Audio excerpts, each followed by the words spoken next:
Ikemoto é tão alérgico a demonstrar feitos de destruição no mangá de Boruto?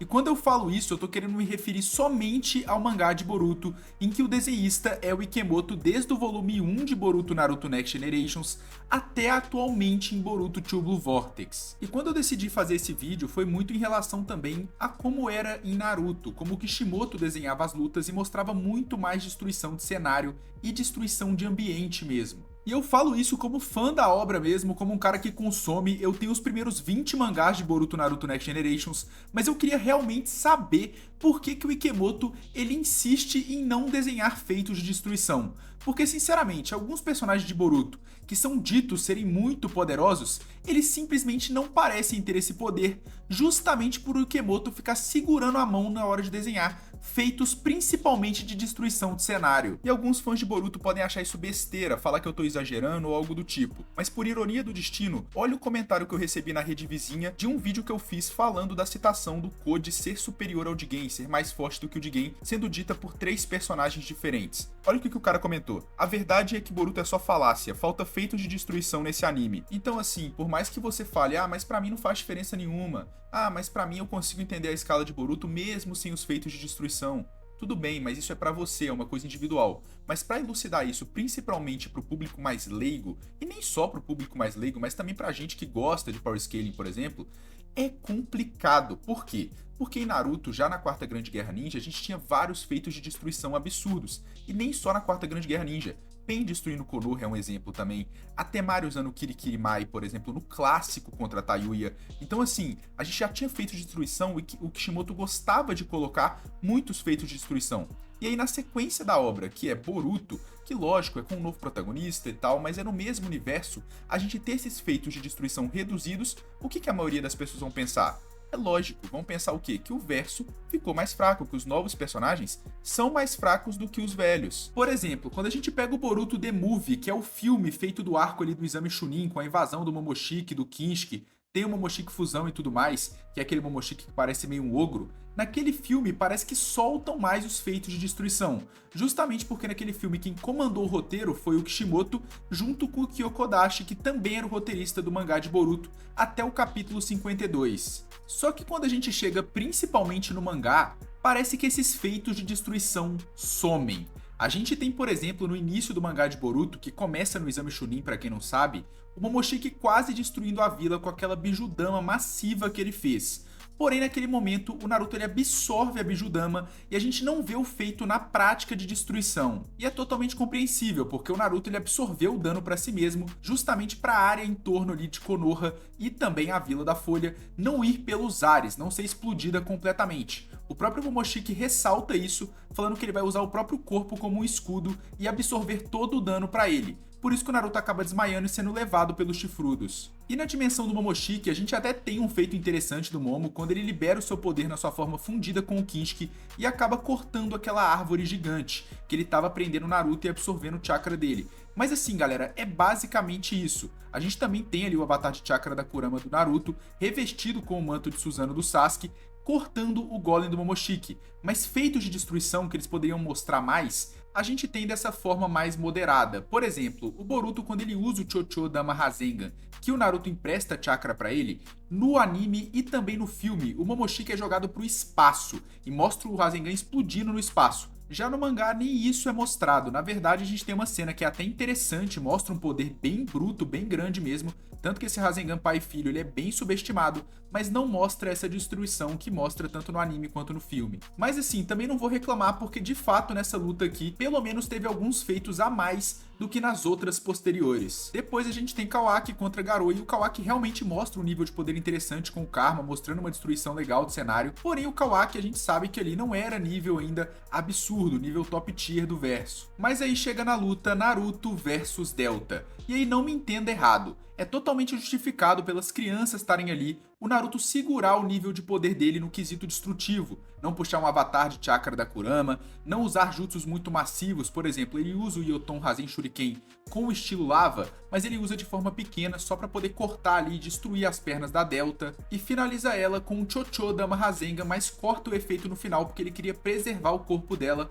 para poder conseguir informações sobre a Cara e sobre o Jigen. Só que aí chega no ponto que eu acho mais crítico em relação a essa falta de destruição de cenário, que é Jigen versus Naruto e Sasuke. E de novo, não me entendam errado, é óbvio que tem feitos interessantes, principalmente físicos, como o Jigen tirando o Sasuke do Susanoo com um chute e o Naruto do avatar de chakra da Kurama com um soco. Porém, quando a gente olha pro feito de destruição do Susanoo ao cravar a espada dele no chão daquela dimensão, basicamente é ridículo comparado com os feitos de destruição do Susanoo do Madara, que só tirando a espada da bainha cortou 2 montanhas. E também ali contra o Hashirama, ele cortou várias montanhas somente balançando a espada. Já a espada do Susanoo do Sasuke, ela batendo no chão, ela mal abre uma cratera. Lógico, você pode meter o louco e falar, pô, mas a gente não sabe qual é o material que é feito aquelas rochas daquela dimensão, o chão daquela dimensão. Mas assim, galera, entende? É patético, pô, é patético. Por que que o Ikemoto não faz o Sasuke abrir uma baita cratera? Só ia aumentar mais ainda o nível do Jigen quando ele desviasse e simplesmente estourasse o Susanoo do Sasuke, porque ia passar mais poder que o Sasuke tá utilizando e que o Jigen estaria subjugando esse incrível poder do Sasuke. E mesma coisa em relação ao avatar de chakra da Kurama do Naruto. Lógico, no anime ainda melhora com a Kurama lançando o Bijudama, mas isso nem mesmo o mangá tem. A gente tem só o Naruto ali batendo as caudas da Kurama e simplesmente dando uma poeira, mas nem dando muita destruição também. Mas nessa eu vou até dar um desconto pro Ikemoto, porque mesmo na obra do Kishimoto em Naruto, o Susanoo do Sasuke nunca foi de destruir muita coisa. Cortou os meteoros do Madara, beleza, mas estava bufado por Chakra Rikudo, etc. E só fazendo um adendo antes de continuar o vídeo, eu não sou hater de Boruto. Isso só realmente, esse ponto específico me incomoda muito na obra. Porque assim, gente, eu até defendo bastante Boruto e é bem difícil de defender, sendo que realmente na percepção do público leigo, que não entende muito da escala de poder da obra, fica parecendo que o Naruto e o Sasuke estão mais fracos até mesmo do que a versão dele MK2 da guerra, por exemplo. O Naruto que usa o modo Rikudo, mas o modo de chakra da Kurama, atualmente em Boruto, com muito mais experiência, um mental muito mais absurdo, um físico mais absurdo por estar mais velho também, e porque o Naruto tinha a Kurama completa em Boruto, sendo que na guerra ele só tinha metade Yang da Kurama. Então, aliado tudo isso, o Naruto deveria ter feitos muito melhores em questão de destruição no mangá de Boruto do que no mangá de Naruto, antes mesmo dele ganhar o poder do Hagoromo. Não tô colocando o modo Rikudo Sennin, poderes do Hagoromo, selo Yang, nada desse tipo. Tô colocando só o Naruto antes de receber os poderes do Hagoromo. E ele parece ser mais forte em Naruto Shippuden do que em Boruto, justamente porque o Kishimoto gosta mais de representar a escala de poder com várias destruições, Bijudama doidado pra tudo que é lado, e o Ikemoto ele faz uma escala muito mais contida, sendo escalada ali no físico dos personagens e com base em citação. E assim, não é que eu acho o fim do mundo isso, mas de fato, se o Ikemoto mostrasse mais poderes destrutivos dos personagens, seria até mais fácil defender eles e mostrar pro público, pra nós e pra outras pessoas, que os personagens realmente são poderosos. Mas feito esse desabafo, bora voltar aqui pras lutas do mangá de Boruto, porque agora a gente tem Boru contra o novo time 7. E nessa luta é muito bom ver a sinergia do Kawaki, o novo integrante, com Mitsuki, a Sarada e também o Boruto. E é muito bom, eles acabam conseguindo grandes feitos, a Sarada usa o Chidori pela primeira vez, e aí depois a gente tem o Borushiki, que pega o chakra ali da Kurama que estava dentro do Naruto e finaliza o Boru com sim, um Chocho Dama Rasengan absurdo, e essa cena é espetacular. Eu mesmo quando vi, principalmente no anime pela primeira vez e no mangá, eu lembro até hoje minha reação como foi foda esse momento. Eu lembro que até no anime eu já tava fazendo live e esse clipe eu postei lá no TikTok e galera, teve gente até mandando me exorcizar de tanto que eu gritei, então realmente eu gostei bastante desse momento do Borushiki.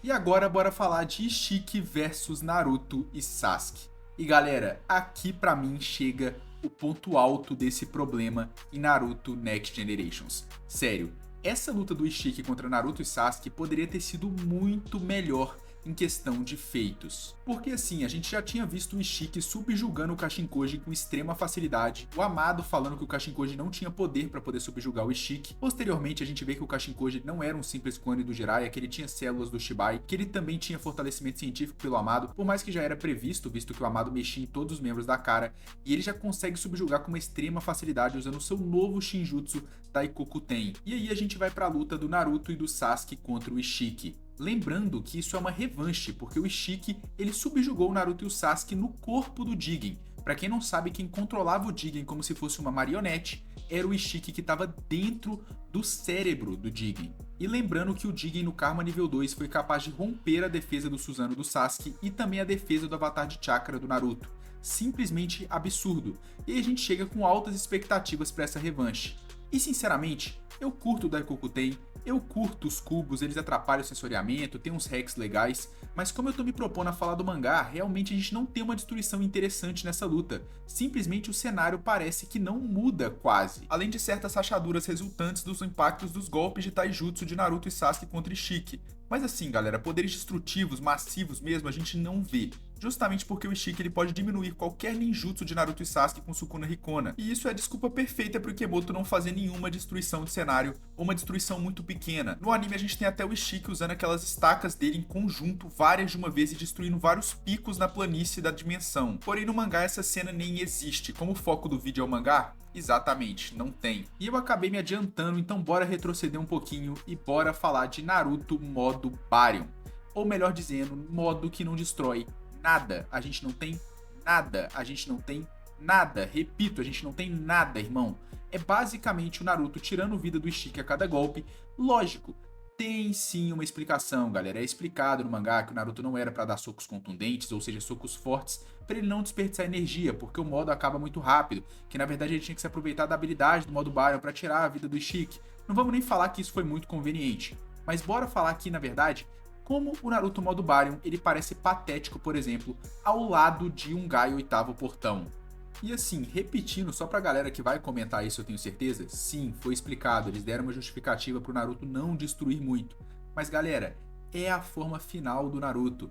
Pô, tinha que ter pelo menos algumas destruições de cenário, ou pelo menos o Naruto pisando e o chão rachando, alguma coisa nesse sentido, pra gente sentir realmente que esse aqui é o auge do Naruto. Lógico, eu não vou entrar na discussão se o Naruto Rikudo da guerra é mais forte e tal, mas assim, a gente tinha que ter pelo menos sentido que aquele ali era realmente o auge. Mas não, a gente de novo tem só aquele escalonamento de Boruto de físico contra físico, ou seja, como o Ishiki batia no Naruto modo Rikudo mais manto de chakra, agora que o Naruto Baryon bate no Ishiki, quer dizer que ele tá mais rápido, mais forte, tendo uma durabilidade melhor.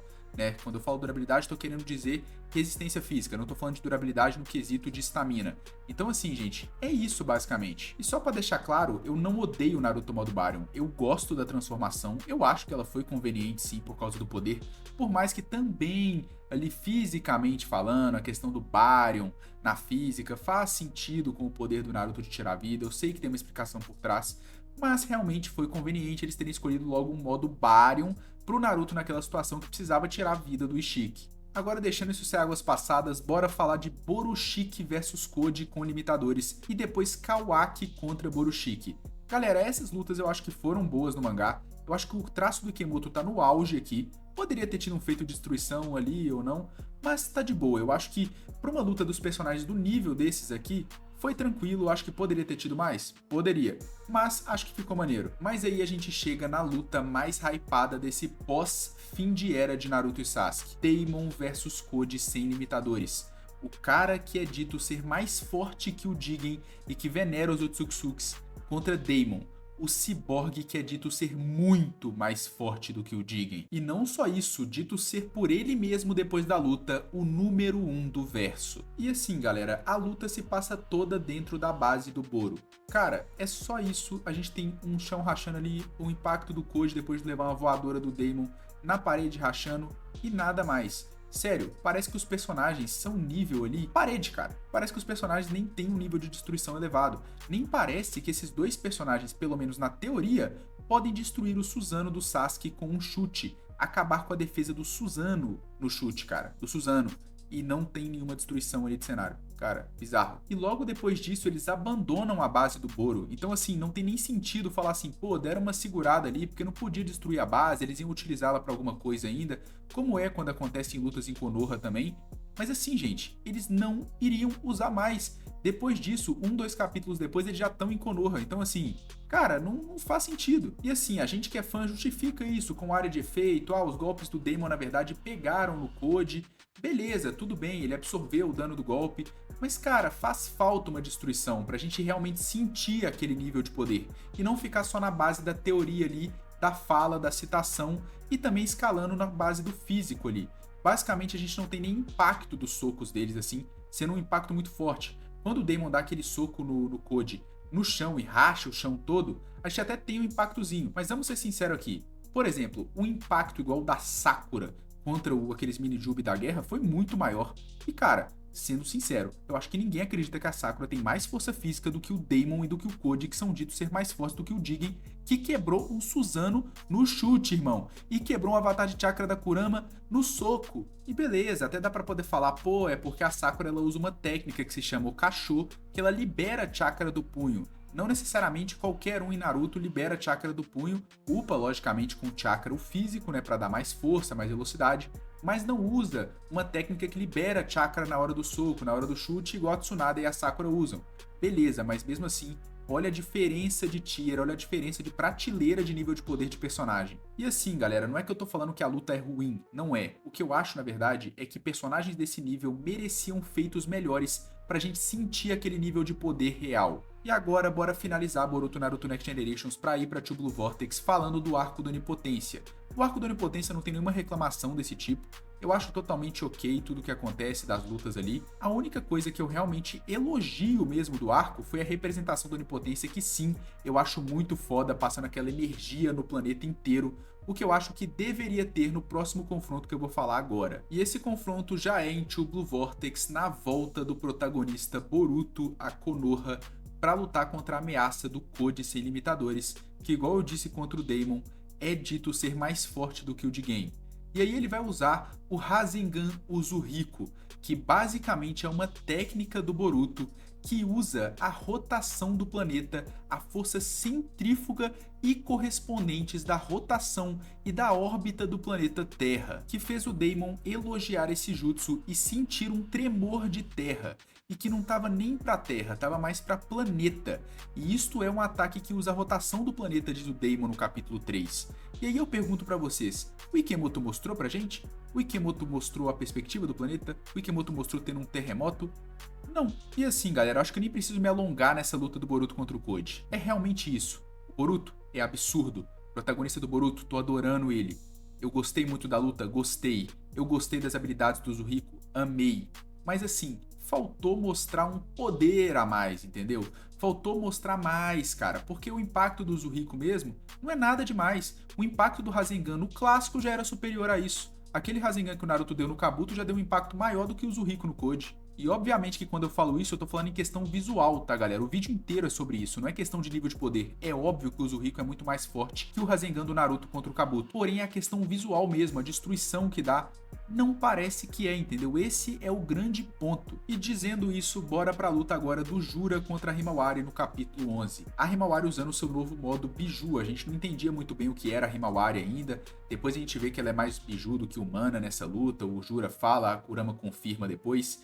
E galera, essa luta aqui, assim, nesse quesito de poder, ela é top, cara, não tem jeito, as Bijudamas clashando, a gente vê uma perspectiva dela explodindo, a gente vê ali o que parece ser uma curvatura do planeta, igual a gente via na Guerra Ninja, mas sinceramente, galera, eu acredito que não é mais uma questão de perspectiva ali mesmo, de ótica, que o Ikemoto colocou, parece, mas não acho que seja, porque não faz sentido ali com a proporção dos personagens em relação ao planeta. E posteriormente a isso, bora pra luta do Hidari contra o Boruto, a Sarada e agregados. Galera, essa luta aqui eu tenho sim uma reclamação em relação ao tópico do vídeo. Gente, o Rasengan Uzuriko do Boruto aqui, eu entendo, tá na Vila da Folha, beleza, tudo bem. Não era o completo, tudo bem. Mas igual eu expliquei, o Rasengan Uzuriko, ele usa a força centrífuga do planeta, da órbita do planeta e forças adjacentes, além do chakra do próprio Borutinho. E gente, o Rasen Shuriken do Naruto contra o Kakuzu parece ter mais potência visualmente falando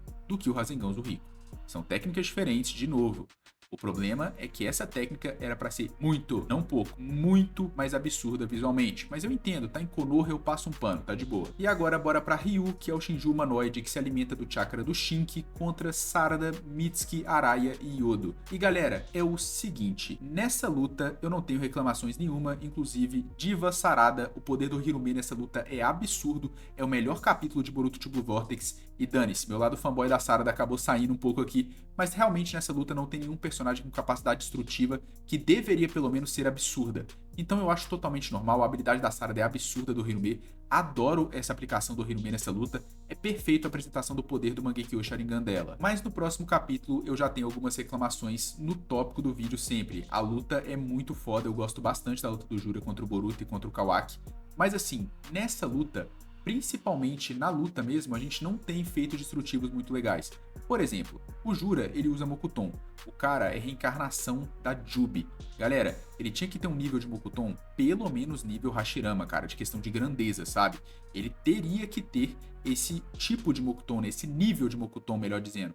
E outra coisa, ele até chega mandando uma Bijudama que é ali mais ou menos do tamanho da cabeça dele e dá uma explosão legal. Mas assim, por que que nessa cena, num deserto que não tem nada de ali de Vila da Areia, nada de Vila da Folha, por que que o Ikemoto não colocava ele carregando uma Bijudama muito maior, cara? Tipo as bijus na guerra e dava aquelas explosões colossais que o Kishimoto fazia, que eram lindas em perspectiva. Sério, eu acho que falta um pouco disso no Ikemoto, essa questão de mostrar mais poder, porque sinceramente é isso que falta mesmo no mangá pra mim, pelo menos na questão das lutas. E não me entenda errado, eu adoro a aplicação do Jura de variedade de Bijudamas. Bijudama Sniper, Bijudama Escopeta, é muito legal, mas falta ali uma destruição maior, o Jura mostrar uma Bijudama Bazooka, pô. Uma Bijudama aí, sei lá, uma Bijudama bomba, não sei, cara, para poder explodir mais uma Bijudama gigantesca, igual as bijus faziam na guerra, por exemplo. E assim, contra o Kawaki, quando ele chega também e salva o Boruto, o Jura manda Bijudama sim, que explodem grandes áreas,